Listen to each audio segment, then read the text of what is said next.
At the Training Gateway, click on your name, then Student Dashboard. It will default to the In Progress tab. Here, click on the Begin Course button. There will not be any webinar to view or course material to complete here, but you must enter this certificate component of the course in order to obtain your CE and/or certificate. In the Canvas certificate course site, simply viewing the home page will generate your certificate.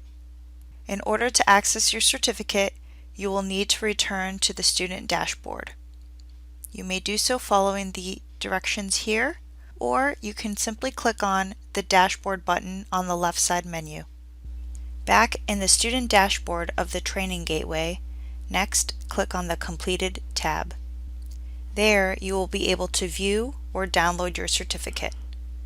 If you wish to view the CE that you have earned, click the PDF transcript button at the top right.